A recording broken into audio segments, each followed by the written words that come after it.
Her sister kicked her and the kids out to the garage for Thanksgiving. But an hour later, a black limousine pulled into the driveway, and the driver called her by name. What happened next shocked everyone. Subscribe to the channel, and in the comments, tell me what city you're from. The sound of rain against the kitchen window was the only thing breaking the silence. Aaliyah stood at the sink, her hands submerged in cold water, scrubbing the last dinner plate with the same focus she gave to everything lately, as if doing it just right might somehow change the reality pressing down on her shoulders. The old faucet dripped in an irregular rhythm, and the dull overhead light flickered every few minutes, reminding her she hadn't yet replaced the bulb. That would have to wait. Everything waited now. Behind her, 12-year-old Corey sat hunched at the rickety kitchen table, quietly folding his younger sister's school uniform. 9-year-old Lynn was on the worn-out sofa in the adjoining room, reading a battered copy of Charlotte's Web she had borrowed for the third time from their local library. It was the only book she ever wanted to reread, maybe because she saw herself in the small, unnoticed characters who clung to kindness like it was a life preserver. Their apartment was modest at best. 2 bedrooms, 1 bathroom, peel-and wallpaper in the hallway, and a heater that groaned like an old man every time it kicked in. But it was clean. Immaculate, in fact. Aaliyah made sure of that. If they couldn't have comfort, at least they'd have dignity. After the divorce, everything in Aaliyah's world had shifted like loose gravel beneath her feet. Her ex-husband, Darien, had left her for a younger woman, a woman with no children, no stretch marks, and a future he hadn't already helped unravel. He'd moved out 3 weeks before last Thanksgiving, telling her coldly that he needed to start fresh, like she was something rotten he had to scrape off his shoe. The worst part wasn't even the betrayal. It was the silence that followed. He didn't call, didn't check on the kids, didn't pay child support. And when she tried to chase him down through the courts, she found out he'd already quit his job, disappeared, like a ghost she used to kiss goodnight. To survive, Aaliyah took on 2 jobs. By day, she cleaned offices downtown, her back aching from hours of bending and scrubbing. By night, she delivered takeout for a food app company, her old sedan wheezing from block to block as she tried to hit enough deliveries to make rent. Most nights, she got home after 10, her shoes soaked, her bones sore, and her mind clouded with guilt over how little of her was left for Corey and Lynn. Still, they didn't complain. Corey, tall for his age, quiet and watchful, had inherited his father's deep-set eyes, but none of his coldness. He had become the man of the house overnight, doing his homework between loads of laundry, making toast for Lynn in the mornings when Aaliyah left before sunrise. And Lynn, sweet and sensitive, still left little notes in her mother's lunchbox. "You can do it, Mommy," written in rainbow crayon with hearts drawn in the corners. Aaliyah dried the plate and set it on the rack. She turned off the faucet, letting the drip become a distant echo. She looked at the clock. Nearly 8. Tomorrow was Thanksgiving. "Mom?" Lynn's voice floated in gently. "Are we doing anything for tomorrow?" Aaliyah's heart clenched. The question wasn't innocent. It was hopeful, but not expecting. Lynn had learned early not to expect too much, especially since last year when they'd spent the holiday with peanut butter sandwiches and a streaming movie because they couldn't afford a turkey. "I was thinking," Corey spoke without lifting his head, "maybe we could visit Aunt Belinda." The name hung in the air like a dropped glass. Aaliyah dried her hands slowly and turned around, unsure of what to say. Belinda. It had been almost 2 years since she had seen her half-sister. Technically, they shared a father, but Their lives couldn't have been more different. Belinda was born from their father's first marriage, a polished, golden girl with porcelain skin and honey-colored eyes who had always been treated like the crown jewel of the family. When their father remarried Aaliyah's mother, a dark-skinned woman from Georgia with a deep voice and a laugh like music, everything changed. Aaliyah was born into that shift. From the start, Belinda kept her distance, polite but cold, like an acquaintance forced into proximity. Even when they were little, Belinda refused to share toys or invite Aaliyah into her room. At family gatherings, she'd correct her grammar in front of guests and introduce her simply as my dad's other daughter. Their mother, Yvonne, had tried to bridge the gap. She made meals for both girls, helped with school projects, even braided Belinda's hair when her own mother dropped her off early. But Belinda remained distant, dismissive, and as they grew older, the gap widened. When their father died, everything fell apart. Belinda took over the estate, sold the family home, and offered Aaliyah nothing but a final, curt message. You've always wanted to make it on your own. Now's your chance. Now, Belinda lived in an enormous house in a gated community just outside the city, with a handsome white-collar husband, 3 children in private schools, and Instagram-worthy parties that looked like magazine shoots. Aaliyah had only seen glimpses through social media, posts that made her feel like a stranger looking into a museum. Still, the kids remembered the house. Once, years ago, before the divorce, Aaliyah had brought them there for a birthday party. They had been stunned by the high ceilings and chandeliers, the clean smells, the velvet chairs. Belinda had smiled stiffly and assigned them a corner of the table. They had barely been acknowledged, but to the children, it was a palace. I don't think it's a good idea, Aaliyah finally said, her voice soft but firm. She might say yes, Lynn whispered.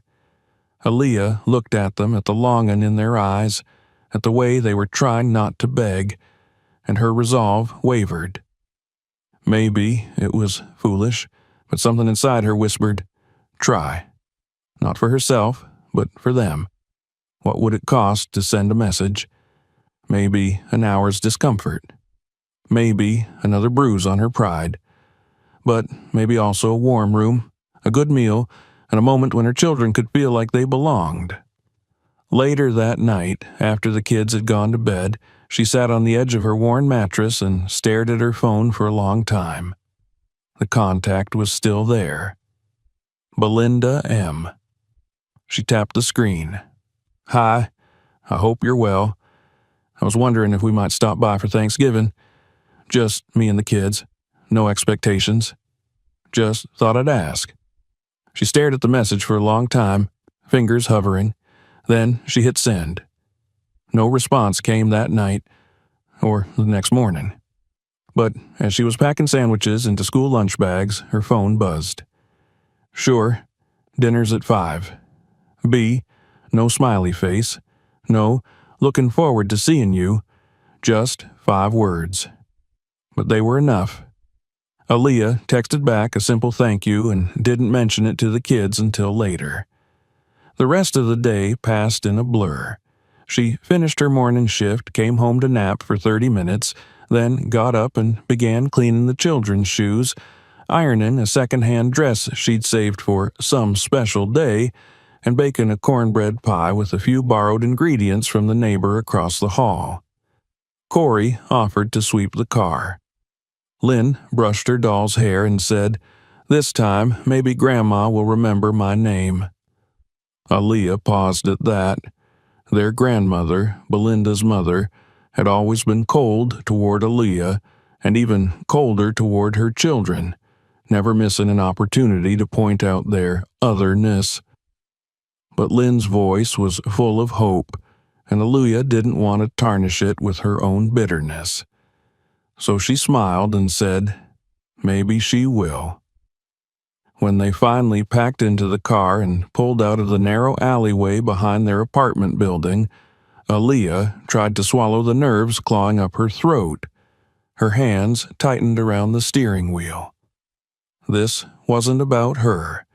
It was about giving her children one night that didn't feel like survival. The closer they got to Belinda's neighborhood, the more the landscape changed. Shabby storefronts gave way to manicured lawns, cracked sidewalks became brick paths, and the houses grew larger, more distant, more polished.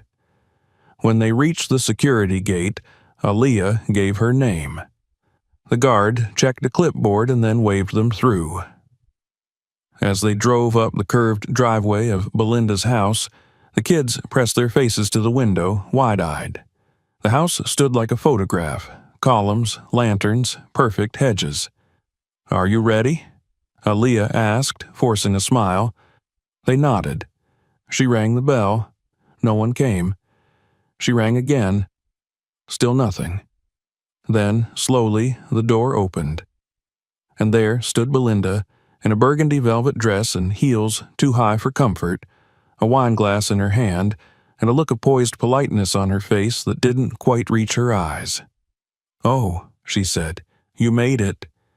Aaliyah took a deep breath and stepped forward. "Yes, thanks for having us." Belinda stepped aside. "Come in." And just like that, Aaliyah walked into a world that was never built to hold her, hoping, just for a moment, that maybe this time it might. The warmth inside Belinda's house was immediate but impersonal, like the artificial heat of a department store. The scent of roasted vegetables, citrus candles, and polish hung in the air, clean and curated. Aaliyah stepped over the threshold, gently guiding Lynn and Corey ahead of her. The floor beneath their feet was slick with wax, and the entryway shimmered under a chandelier of dripping glass crystals that looked like frozen tears. Everything around them was gleaming, symmetrical, expensive, and cold. Belinda motioned loosely toward the hallway.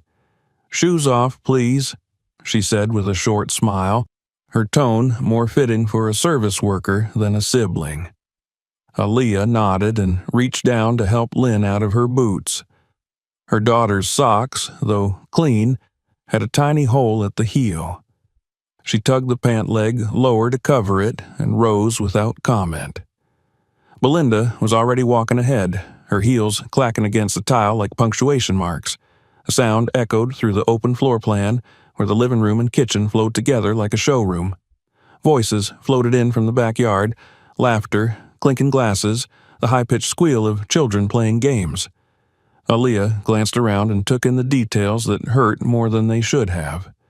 Pristine, white furniture no one seemed to sit on, an abstract painting the size of a small car, a stack of glossy magazines with Belinda's family smiling from one of the covers. She had done a profile for a local lifestyle feature, balancing motherhood and ambition, the women of Westmore Hills. Aaliyah remembered seeing the article on Facebook and scrolling past it with a tight jaw. "This way," Belinda said as she glided into the kitchen. It was spotless and vast, with a center island larger than Aaliyah's entire dining area at home. Marble countertops gleamed, and a double oven hummed quietly. Nanny-hired children in matching sweaters moved like shadows in the background, too absorbed in their own world to notice newcomers. "Hi," Aaliyah said quietly to one of the kids, a boy about Corey's age, pale and freckled. He looked at her and then at Corey, then turned away without a word. The air inside felt thinner, tighter. Lynn clutched the cornbread pie in both hands like it was a gift of great importance, and maybe it was. She looked up at her mother with searching eyes. "Can we give it now?" she whispered. Aaliyah nodded. "Go ahead." Lynn walked carefully to the counter where Belinda was inspecting a tray of hors d'oeuvres. The girl held out the pie with both hands. "I helped make this," she said. It's cornbread with a little maple." Belinda looked at the dish, then at Lynn. "Oh," she said slowly, "how quaint." There was a pause long enough to register. Lynn's smile faltered. Belinda took the pie and placed it on the far edge of the countertop, away from the platters of gourmet tarts and stuffed mushrooms. Lynn turned back, her eyes lowered, her small shoulders sinking slightly as she walked back to her mother. Elia didn't say anything. She just put a hand on Lynn's head and let it rest there a moment longer than usual. Belinda's husband, Brad, entered then, holding a crystal glass filled with something amber and likely aged. He was wearing a cable-knit sweater draped loosely over his shoulders like a costume of relaxed wealth. "Well, well, Cal," he said, using the nickname Elia hated. "Look at you. It's been a while. The kids look big." He didn't wait for a response, just kept walking through, heading for the back patio. Aaliyah exhaled slowly. She had expected indifference, but the consistency of it still stung. Aaliyah glanced at her phone. It was nearly 5. Around her, the rhythm of the evening moved on without her. Guests arrived, were greeted with hugs and wine, laughter erupted in familiar waves, and no one acknowledged the 3 quiet newcomers standing in the kitchen corner like misplaced furniture. There were no seats offered, no coats taken, no drinks poured in welcome. There was no mention of them at all. Corey stood still, arms crossed, eyes scanning the room like he was trying to find a safe space. Lynn leaned into Aaliyah's side, watching everyone and trying not to seem like she was watching. Belinda returned with a stack of paper plates and plastic cutlery. She set them down near Aaliyah, and with a smile that didn't reach her eyes, said in a bright, performative voice, "We're a little short on space, but don't worry. I set something up for you guys in the garage." Aaliyah blinked, thinking she had misheard. "The garage?" she asked softly. Belinda nodded, the smile sharpening into something more rigid. "Yes. I thought you might be more comfortable there. You're used to scraps, right?" The words landed like a slap. Every conversation in the room seemed to pause, suspended in the vacuum that followed. Aaliyah could feel the air change, hear the clinking glasses stop, sense the way heads turned just slightly and then turned back, pretending they hadn't heard. She didn't react. She didn't flinch. She just reached for the plates. "Come on," she said to her children. The 3 of them walked silently through the house, past the hallway lined with family portraits they weren't in, past the laughter behind the patio doors, past the place where they might have belonged in a kinder version of this story. Belinda didn't follow. She didn't explain. She didn't care. The garage was cold, both in temperature and in tension.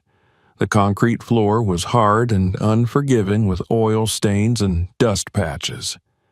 A single folding table had been set up against the back wall, flanked by 2 metal chairs and an overturned crate. On the table sat a roll of paper towels and a small pile of mismatched plastic utensils. No tablecloth, no decorations, just the bare minimum to fulfill a technical obligation. Lynn looked up at her mother, her eyes uncertain. "Is this where we're eating?" Aaliyah nodded once. Lynn didn't say anything else. She climbed onto the crate and began smoothing her dress underneath her. Corey pulled out a chair for his mother, then sat in the other and stared at the tabletop. Aaliyah unpacked the food Belinda had provided. Turkey slices barely warm, mashed potatoes without gravy, green beans that looked as though they had been steamed hours ago and then forgotten. No cranberry sauce, no bread, no drinks. The 3 of them ate slowly, without conversation. The only sounds were the scraping of plastic against paper and the muffled laughter from the party behind the wall. Corey finally looked up. His voice was quiet but steady. "Why did they put us out here?" Aaliyah paused with her fork halfway to her mouth. "I don't know," she said. Lynn picked at her green beans. "Did we do something bad?" "No, baby," Aaliyah said. "You didn't do anything wrong." "But they're all inside," Lynn said, "and we're out here. It doesn't feel like family." Aaliyah closed her eyes for a second. She felt the ache rise in her chest, that heavy, thick kind of sorrow that came from years of being polite to people who didn't want her there. Her throat tightened, but she didn't cry. She wouldn't give Belinda that victory.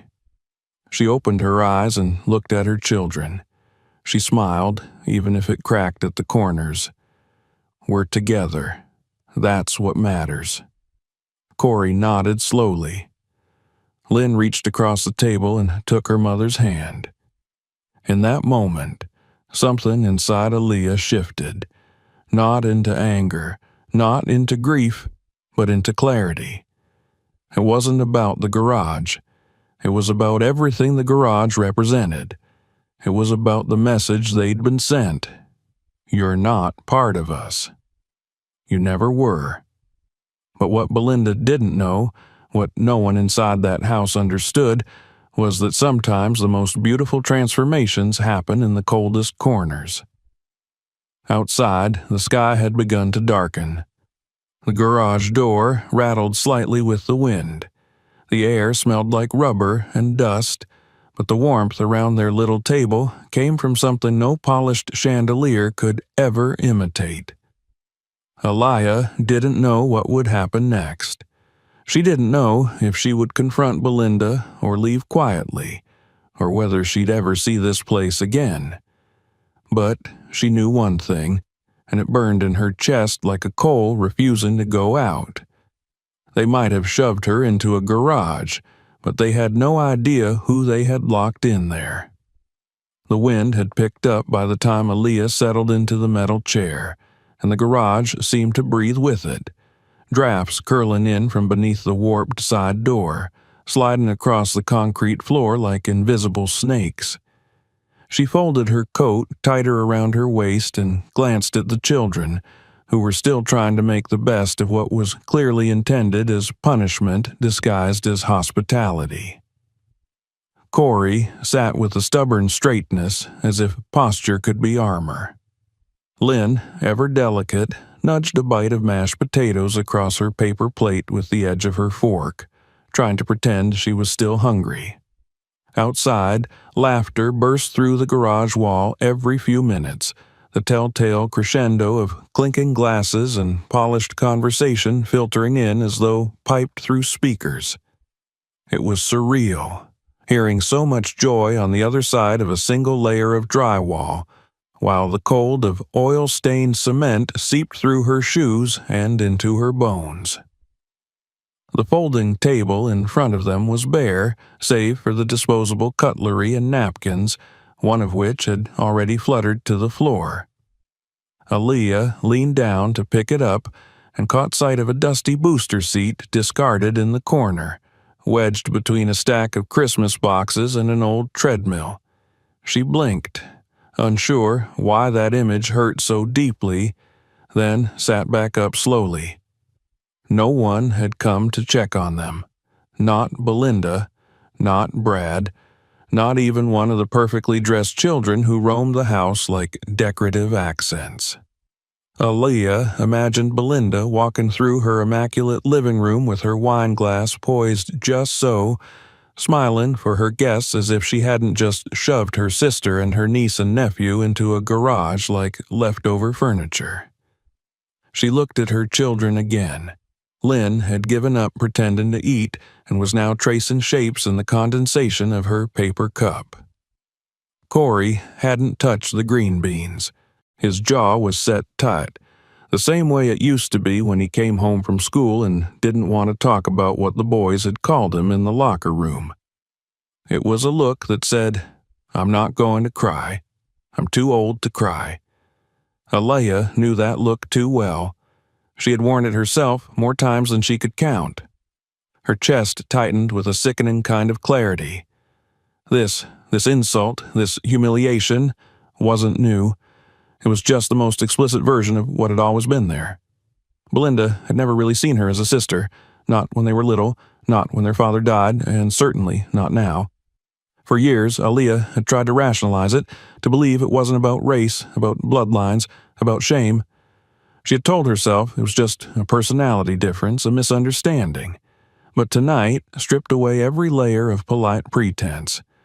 Belinda had put her and her children in the garage, on Thanksgiving, with paper plates and leftover scraps and a booster seat as a chair. And yet, what made Aaliyah's stomach twist even more was the slow realization that she had seen it coming, and come anyway. She had hoped, against all evidence, that this year would be different. That time and motherhood and struggle had softened Belinda's edges. That the absence of their father might have reminded her how fleeting and precious family truly was. But she had been wrong. So wrong. Lynn finally looked up. "Is it okay if I don't finish?" "Of course," Aaliyah said gently. She took the plate and set it aside. "You've had enough." Lynn nodded and scooted closer, resting her head on Aaliyah's arm. The gesture was automatic, trusting. It reminded Aaliyah why she had come. Not for herself, never for herself. She had come because children remember. They remember the warmth of a room, the taste of a meal, the feeling of being wanted. And she had been so desperate to give them one night where they could sit at a table and feel like they belonged. Instead, they had been exiled to the cold. Corey leaned back in his chair and stared at the ceiling. "I don't get it," he said. "She said she wanted us here. Why would she say that if she didn't mean it?" Aaliyah sighed. "Sometimes people say what makes them look good, not what's real." "But that's lying," Lynn whispered. Aaliyah didn't respond. What was there to say? Yes, it was lying. It was cruelty with a smile. It was weaponized civility. For a long time, none of them spoke. They just sat there. 3 quiet figures framed by cardboard boxes and silence. Aaliyah found herself staring at the smudge of oil on the floor near her feet, a dark stain that looked like an old wound. That's what this was. An old wound reopened. Her mind wandered to the last real conversation she'd had with Belinda. It had been at their father's funeral. Belinda had delivered a carefully rehearsed eulogy, full of platitudes and polished grief. Afterward, Aaliyah had approached her near the reception, hoping for a sliver of shared mourning. Belinda had looked at her, expression blank, and said, "You always needed him more than I did." Then she had walked away. Aaliyah had never truly recovered from that, not because it was cruel, though it was, but because it was true in a way. She had needed him, not just as a father, but as a shield, as proof that she was legitimate, that she mattered. And when he died, it felt like her claim to this family died with him. "Can we just go home?" Corey's voice cut into her thoughts. It wasn't angry. It wasn't even sad. It was flat, numb, and that was worse. "We will," she said. "Soon." They sat for a while longer, and then Lynn, softly, "I'll miss our house, even if it's little." Corey nodded. "It's not little. It's just enough." Aaliyah closed her eyes for a moment, breathing that in. Just enough. Not perfect, not polished, but honest, warm, the kind of place where no one got assigned to a garage. When she opened her eyes again, she felt something inside her settle. Not calm, exactly, but resolve. She reached over and began gathering the plates, stacking them with a quiet purpose. She didn't rush. She didn't cry. There was no drama in her movements, just the finality of someone done begging. She placed the food containers into a paper bag and stood up. Corey followed, then Lynn. They didn't ask questions. They didn't protest. The air was too heavy for that. Aaliyah glanced once more at the closed interior door that led back into the house. She could hear the distant echo of Belinda's laugh, sharp and elegant, like a knife in velvet. Her mother's voice followed, soft and wine-laced, talking about how perfect the stuffing had turned out this year. No one mentioned them. Not once. She turned away and began moving toward the garage door, the one that opened onto the driveway. Her hand reached for the handle, and then she paused. A flicker of light cut across the side wall. Headlights. She turned her head just in time to see a sleek black car glide to a stop outside the garage, its lights momentarily flooding the cold, cluttered space with a ghostly brightness. It wasn't a family car. It wasn't a rideshare. It was long, low, and unmistakably a limousine. Aaliyah blinked. Corey moved closer to the dusty window and squinted. "Mom?" Lynn grabbed her mother's hand. The engine cut off.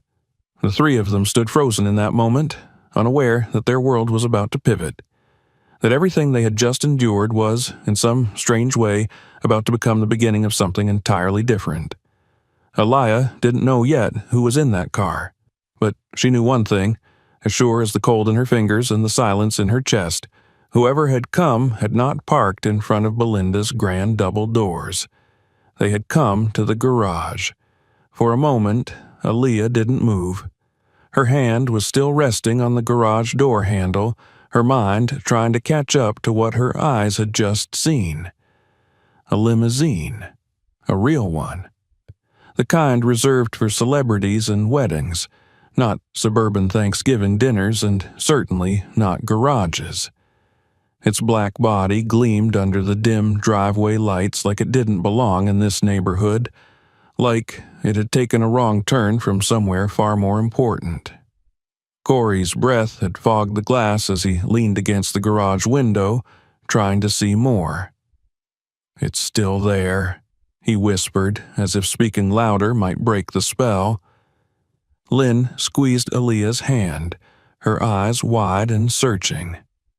"Why would a limo come here?" she asked. Aaliyah had no answer. The last thing she expected tonight, after being humiliated and fed scraps and seated in a space not meant for people, was for anything extraordinary to arrive. And yet, here it was, idling just beyond the garage door as if it belonged to them. She stepped closer to the window, brushing past boxes and an old push mower, and looked out. The car had stopped directly in front of the garage. Not the main entrance, not the wide, sweeping front steps where guests had arrived earlier with pies and bottles of wine and designer coats. This car had chosen the back. Aaliyah's pulse quickened. The driver's door opened. A tall man in a pressed black suit and hat stepped out. His movements were fluid and precise, not hurried. He walked to the rear passenger side and opened the door with deliberate grace.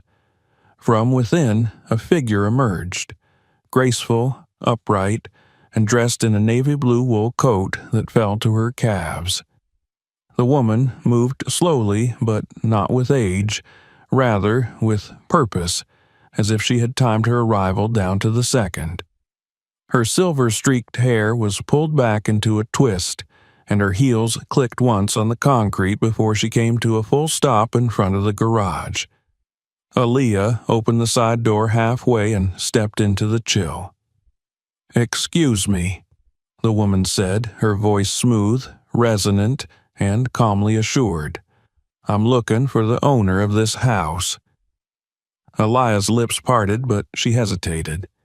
"That would be my sister. She lives here. Inside." The woman tilted her head slightly, her gaze steady and unfazed by the boxes, the dust, the draft slipping through the cracks in the wall. "And you are?" she asked gently. Aaliyah Rivers." There was a pause, then a soft smile bloomed across the woman's face. Yes, you're exactly who I came to see. Behind her, Corey had risen from his chair. Lynn clung to her mother's side, uncertain but curious. The three of them formed a fragile triangle in the doorway, the kind born of habit and shared disappointment, the kind that usually braced for rejection.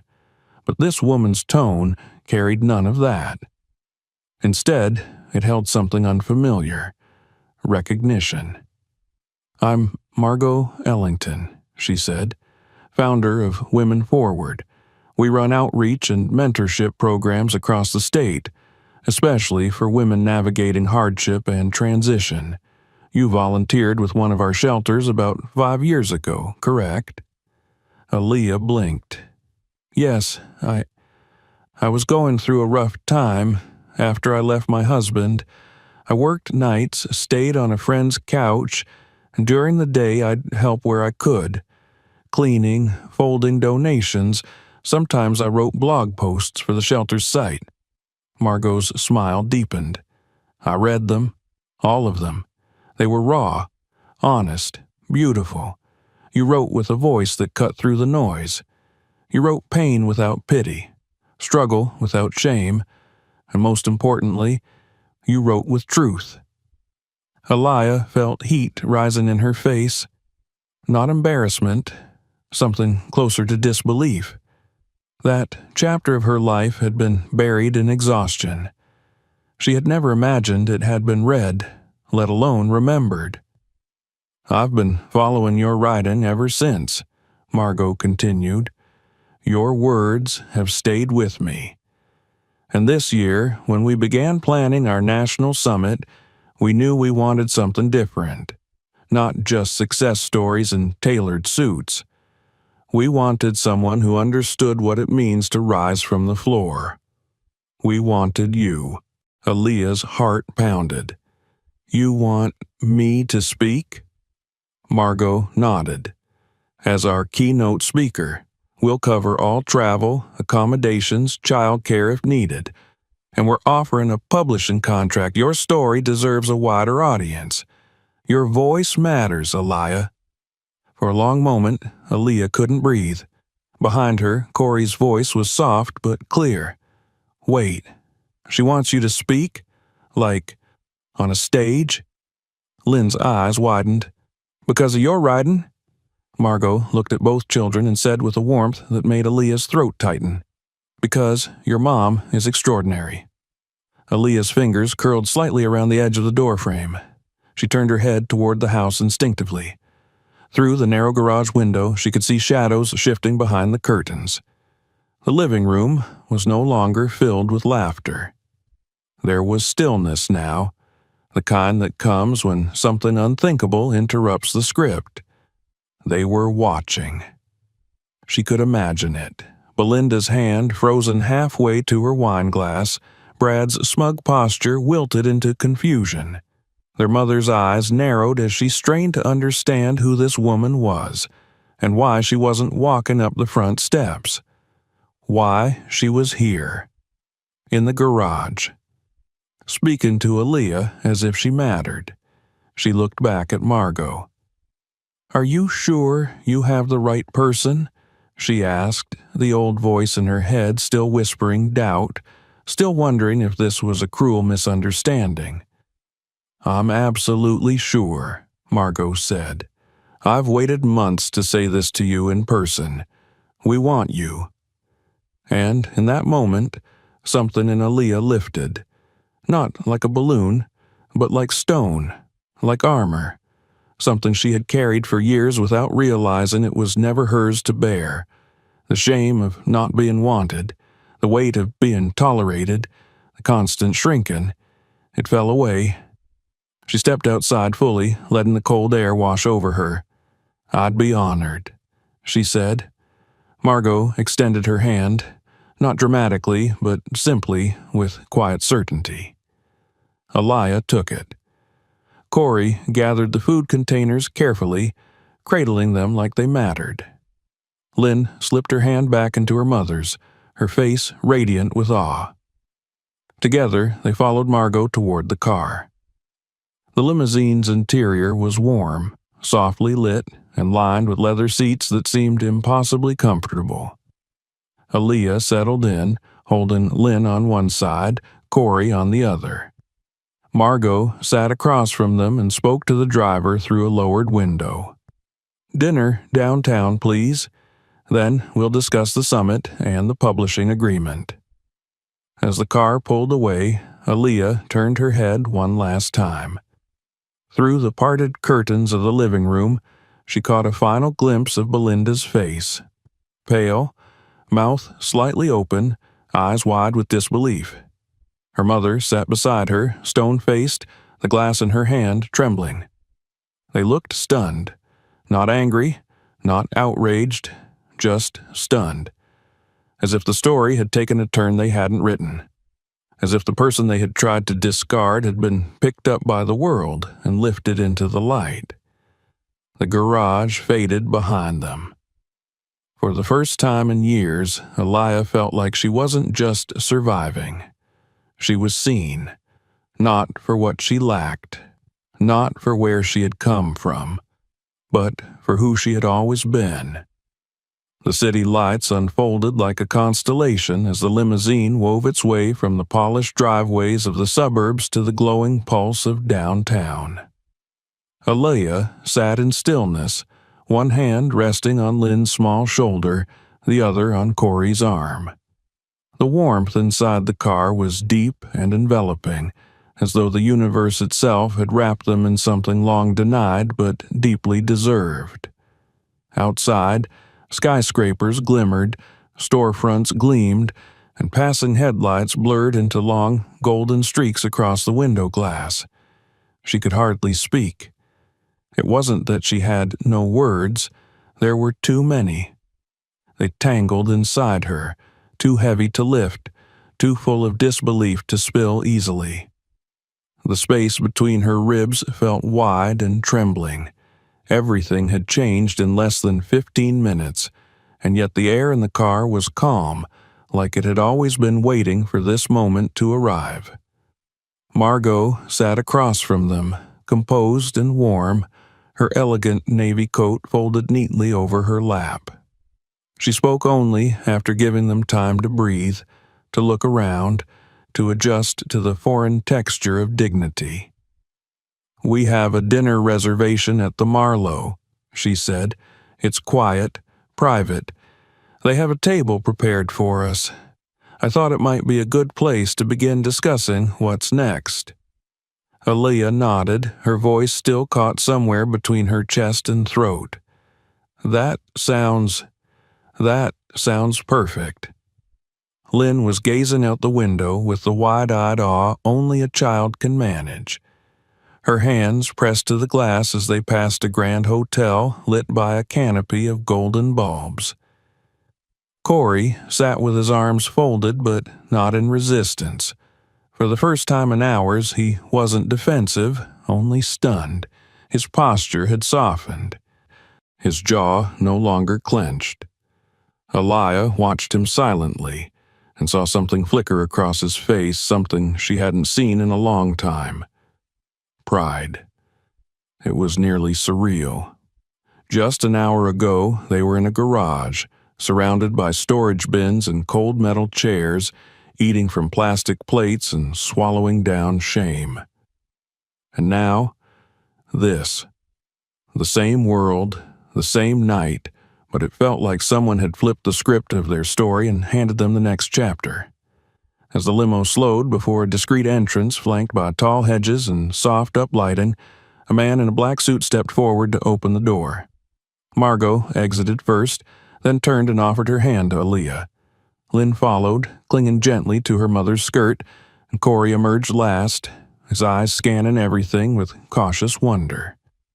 The restaurant was quiet elegance, dim lighting, soft jazz drifting from hidden speakers, and the kind of staff who moved like ghosts, present without ever intruding. A table awaited them near the window, draped in crisp white linen, the silverware polished to a glow. Aaliyah hesitated as they approached, but Margot gave her a gentle nod, encouraging her forward.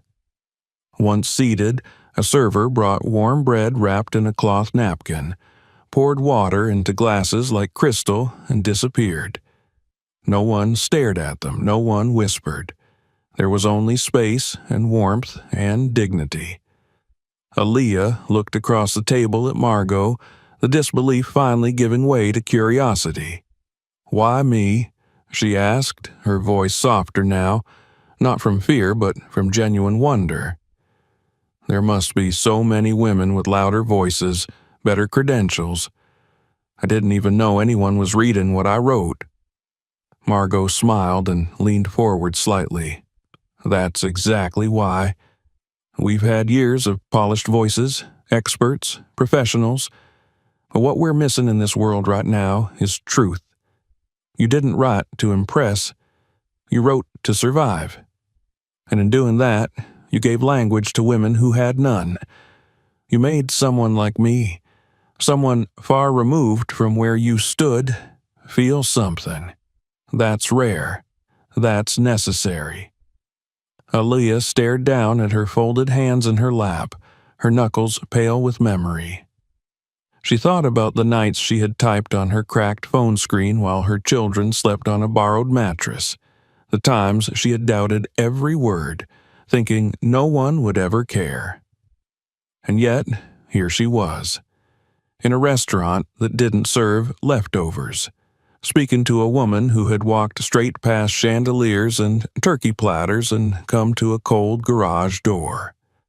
She glanced over at Corey, who was now trying a piece of artisan bread with quiet interest, and Lynn, who beamed when the waiter placed a small dish of sugared butter before her. "When I wrote those posts," Aaliyah said, "I didn't think anyone would read them. I wrote them because I had no one to talk to. No one wanted to hear about eviction notices or food stamps or my husband's betrayal. No one wanted to hear about how it felt to be invisible. So I put it all into words and hoped that maybe, just maybe, someone out there might feel a little less alone." Margot nodded. "And that's why your voice matters. We're building something new. A platform that doesn't just speak down from a stage, but rises from the floor, from garages and shelters and kitchens at midnight. We want you to open the summit, and we want to publish your story." The words settled like feathers, soft but weighty. Aaliyah felt something inside her unlock. Not just hope, agency, not just gratitude, ownership. She said yes. They talked for hours. Margot asked thoughtful questions and took notes on a small leather-bound pad, jotting down moments Aaliyah had almost forgotten. The first time she cried while folding laundry after her ex left. The birthday when she couldn't afford candles. The moment she decided not to cry in front of the kids ever again. Every story mattered. Every scar was a map. Every survival, a credential. When dessert came, Lynn declared it fancier than TV food, and Corey, after much hesitation, tried creme brulee for the first time and didn't hate it.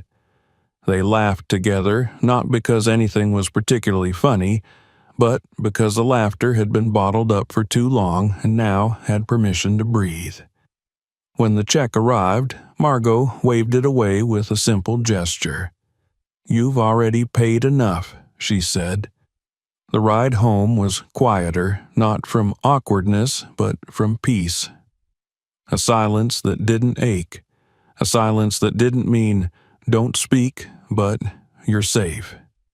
Lynn leaned against Aaliyah and whispered, "Is this what it's like to be famous?" Aaliyah chuckled. "No, baby. This is what it's like to be respected." As the limousine pulled into the quiet block where they lived, Aaliyah saw their apartment from a new perspective. It hadn't changed, but she had. The chipped paint, the uneven pavement, the flickering hallway light, all still there. But they no longer defined her. She climbed the stairs with the children in tow, unlocked the door, and stepped inside. Home. Later that night, after brushing teeth and sharing whispered bedtime stories, she tucked Lynn into bed. The girl clutched her favorite stuffed rabbit and blinked sleepily up at her mother. "I'm glad they put us in the garage," she said. Aliyah stilled. "You are?" Lynn nodded. "Yeah, 'cause if they didn't, the limo wouldn't have found us." Aliyah couldn't respond. Her throat was too tight.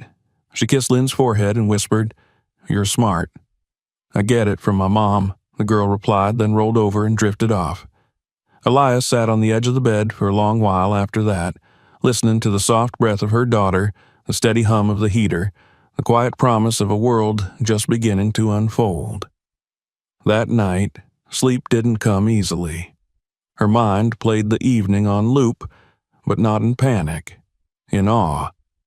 It felt like the end of something and the start of something bigger. She wasn't sure yet what shape it would take, or how long it would last. But she knew without question that they hadn't broken her in that garage. They had revealed her. And now the world had seen. Winter arrived slowly that year, not with snow or ice, but with the subtle transformation of air. The days became crisper, the trees stood bare like quiet sentinels, and the sky seemed to darken just a little earlier each afternoon. Aliyah moved through it all like someone learning a new language, careful, observant, carrying a tremble of disbelief under every breath. Even after weeks had passed, the sound of the limousine's engine still echoed in her memory like a note struck on a piano that never quite faded. Things changed quickly after that night. The very next morning, her inbox was filled with messages from Margot's team. Warm, professional, enthusiastic emails that outlined schedules, travel logistics, and preliminary outlines for the summit.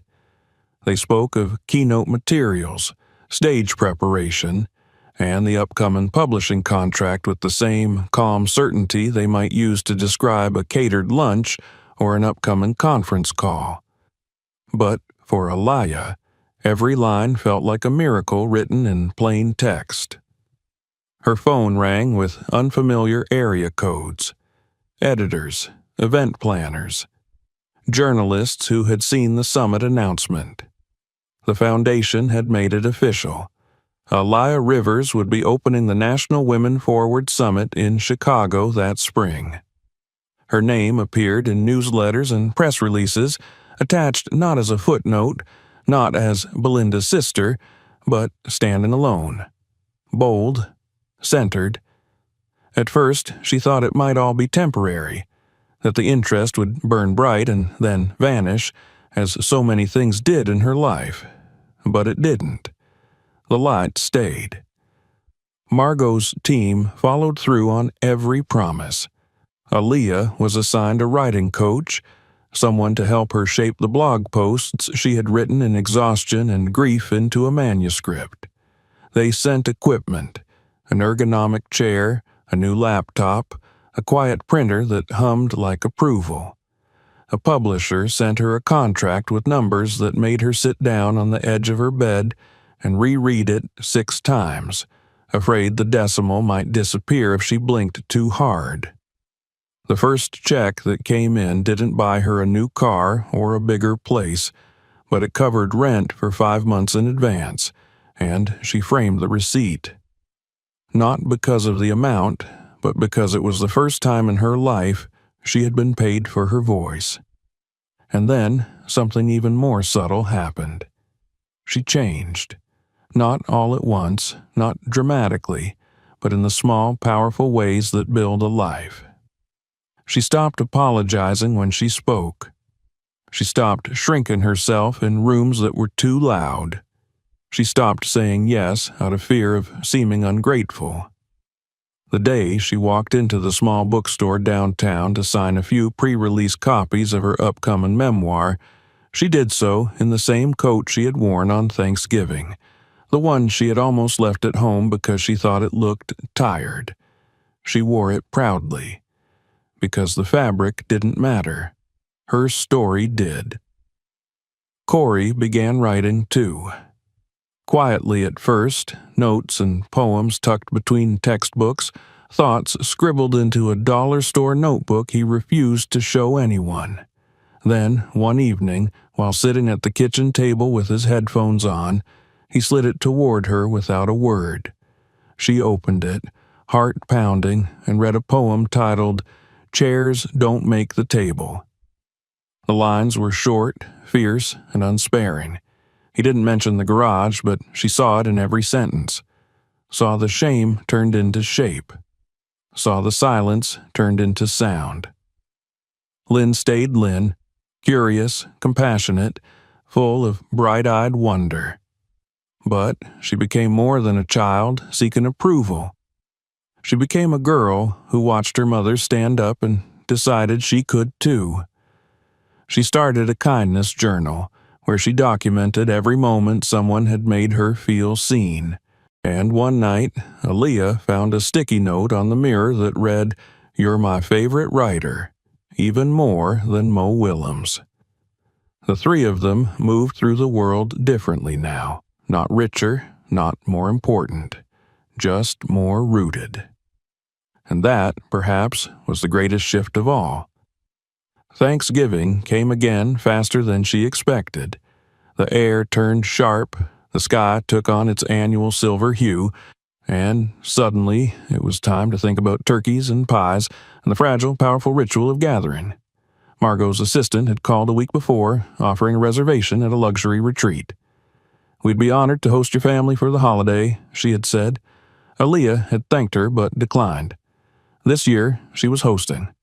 Their apartment was still small, the radiator still hissed like an old kettle, and the kitchen could barely fit 3 people at once without bumping elbows. But it was warm, lived in, lined with books and drawings and the smell of cinnamon.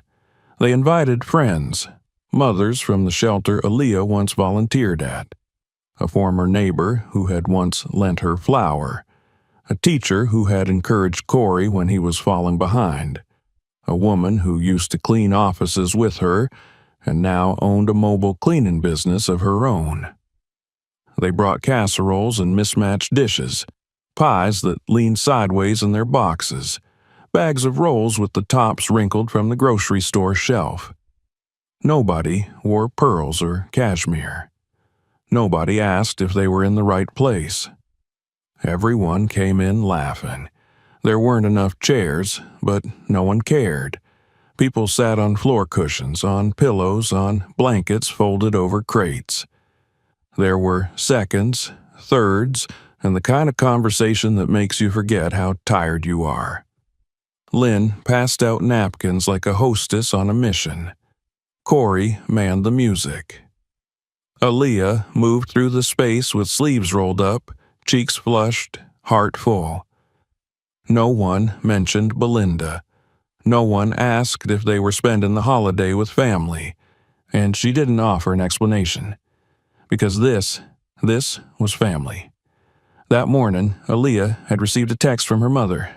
Just 2 lines. "Hope you're well. Miss you sometimes." She stared at it for a long time. Then she typed back, "We're doing fine. Hope you are too." No anger, no resentment, just peace. Because that's what healing felt like now, not like a triumphant anthem, but like a quiet room where you could finally rest. As night fell and the last guest drifted out the door with a paper plate of leftovers, Aaliyah stood in the middle of her living room and took it all in. She hadn't needed a chandelier to feel seen. She hadn't needed a linen-draped table to feel like a host. She had needed this. The hum of connection, the echo of laughter, the quiet joy of knowing that she had not just survived the past year, she had transformed it. Later, Lynn climbed into her lap on the couch and rested her head on her mother's chest. "Do you think we'll ever go back?" she asked. "Where?" Aaliyah asked, brushing her daughter's hair back gently. "To that big house. To Aunt Belinda's." Aaliyah paused. "Do you want to?"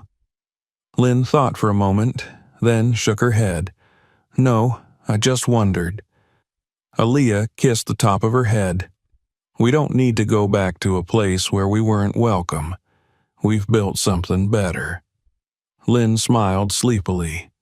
"Yeah, I like our table, even if it's the floor." "It's not the floor," Aaliyah said.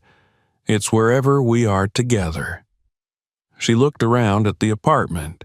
Its chipped paint, its crooked shelves, its flickering kitchen light, and saw none of the things that used to make her feel small. She saw a home built not from wealth, but from intention, from courage, from the kind of love that doesn't care about chairs or china. This was her new chapter, not perfect, not glossy, but hers. The morning of the summit dawned cold and clear, the kind of spring day that carried a quiet promise in the air. Aaliyah stood at the window of her hotel room, high above the city, looking down at the tiny figures bustling on the sidewalks below. The skyline of Chicago stretched wide before her, glass and steel catching the sunlight like blades turned sideways. Behind her, a navy blue dress hung neatly on the back of the chair, pressed and waiting. Her name was listed on the event's program in bold letters, "Aaliyah Rivers, Keynote Speaker," printed just beneath the name of the foundation, and above a brief phrase that had become something of a mantra: "More than scraps." She touched the window gently with her fingers, not for warmth, but to make sure she was really here. Just a year ago, she had stood in a garage with her children, fighting back tears while holding a flimsy paper plate. Now, she would be standing on a stage in front of hundreds of women, CEOs, professors, activists, single mothers, students, all gathered to hear her speak. The transformation felt impossible and inevitable at once. The foundation had spared no detail. A stylist had come to the hotel early that morning, brushing out Aaliyah's hair with gentle hands, shaping curls that framed her face like a crown. The makeup artist, a woman named Denise, had listened to Aaliyah's story with tears in her eyes and said, "You don't need much. You already walk like someone worth listening to." It was the kind of compliment Aaliyah would have once deflected, unsure of her place in such spaces, but today she just smiled and said, "Thank you." In the other room, Corey and Lynn were getting ready with the help of Margot's assistant. Corey wore a navy suit that made him look older than 12, the sleeves tailored just enough to let him grow. Lynn, radiant in a soft gold dress, had insisted on wearing sneakers underneath. "In case I need to run," she said, winking. Aaliyah had laughed then, a sound that came easier these days, fuller, rounder. When the black car arrived to take them to the venue, Aaliyah stepped inside with steady hands and a heart that, while still full of nerves, no longer trembled with fear. The auditorium was already buzzing when they arrived. Muffled conversation, clinking coffee cups, the occasional staccato of heels against tile. Posters with her face and the summit's theme lined the hallway walls. Stories that change us. Aaliyah's image was not airbrushed or lit to perfection. It was real. Her eyes calm, her mouth poised to speak. Margot met her at the entrance to the green room. She was wearing her signature navy coat again, her presence just as grounded and commanding as that first night. "You ready?" she asked. "I think so," Aaliyah answered. Margot smiled. "You don't need to be perfect, you just need to be you."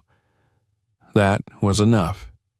Backstage, she stood in the wings and waited for her cue, her speech folded in her hand, though she barely needed to glance at it anymore. She had lived these words. They were inked into her bones. When the host introduced her, applause echoed through the room. Elia stepped into the light, each footfall quiet but confident. The crowd quieted. Hundreds of eyes watched her take her place at the podium. She adjusted the microphone and looked out over the sea of women, searching briefly for her children. They sat in the second row, side by side. Lynn waved. Corey gave a small nod, chin lifted, proud, and Aaliyah began. She didn't open with grandeur. She opened with truth. She told them about the garage, not for shock value, not to draw pity, but because it was where the illusion shattered and the revelation began. She spoke of paper plates, of silent dinners, of the moment her daughter asked if they had done something wrong. She described the cold, not just the physical cold of concrete floors and drafty doors, but the emotional cold of being excluded by blood. The kind of rejection that settles into your skin and makes a home there. She told them about the limousine, how it didn't pull up to the front door, but came for her where she was, in a place meant to shame her, and how that changed everything. How Margot had looked at her, not with charity, but with respect, and how, for the first time, she had begun to look at herself that way too.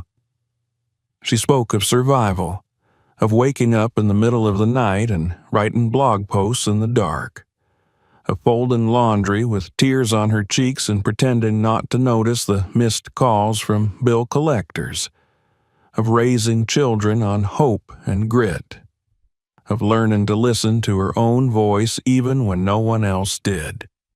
And then she spoke of the moment she stopped asking for a seat at someone else's table. I spent so many years, she said, her voice steady now, believing that if I worked hard enough, stayed quiet enough, smiled wide enough, I would be invited in. That eventually they'd say, "You belong here." But that invitation never came. And in that garage, I realized maybe it wasn't supposed to. Because some of us aren't meant to wait for a table. We're meant to build our own. The silence that followed her words was electric. And then it broke. Applause rising like a wave, long and loud and full of something deeper than admiration. Recognition. Elia stepped back from the microphone, her breath shaken now, not from nerves, but from release. She spotted Margot standing in the wings, her eyes shining. Corey clapped with both hands, his smile wide. Lynn had tears on her cheeks and didn't bother to wipe them. After the speech, she stood for hours in the reception hall, accepting hugs, handshakes, and stories from strangers. Women who had read her blog posts in hospital rooms. Women who had grown up in foster care. Women who had been told they were too loud, too dark, too much. They didn't thank her for being polished. They thanked her for being real. When she finally returned to the hotel that evening, her heels were in her hand, and her hair had come loose from the careful pins. But she felt more herself than ever. In the weeks that followed, the book came out. More than scraps hit shelves and websites and book clubs. It didn't sell millions, but it found its readers. And those who found it didn't just read it. They carried it, quoted it, passed it along like a quiet revolution in paperback form. She cried the first time she held the finished copy. Not because of the cover, though it was beautiful. Not because of the money, though it helped. But because for the first time her name, just hers, stood alone on the spine. No one else's approval stamped above it. No shadowed surname following behind. Just Aaliyah Rivers. And that was enough. She framed the first handwritten letter she received from a reader. It came from a woman in Ohio who wrote, "I thought I was the only one in the garage. Thank you for turning on the light." Time passed and the world kept spinning. Not everything was easy. Bills still came. The car still coughed when it was cold. But there was peace in the struggle now. Pride, even. Not the kind that needs to be seen, but the kind that lets you sleep through the night. Corey's journal became a binder, then a Google Doc. He never said much about it, but sometimes Aaliyah would hear the soft click of keys long after bedtime. Lynn wanted to start a podcast. For kids, she said, to talk about how we feel. Since adults forget to ask. On the next Thanksgiving, she cooked for 15 people. Friends, neighbors, 2 of her old teachers, a girl from the shelter with her newborn. They crammed into the apartment, eating from real plates and paper ones, laughing over spilled gravy, swapping stories as candles flickered in mismatched holders. No one asked what happened the year before. But as she passed a tray of rolls to Corey, he paused and looked at her with a quiet smile. He said, "This is a pretty good table." And she smiled back. The best kind, she said, because she knew now. You can waste years trying to earn the love of people who never learned how to give it. Or you can give that love to yourself and to those who need it, and watch how it multiplies. Sometimes being sent to the garage isn't the end of the story. Sometimes it's where the real one begins. If this story moved you, make sure to subscribe for more. Don't forget to check out the other videos on the channel. You won't want to miss what's coming next. And if someone you know needs to hear this, share it with them today.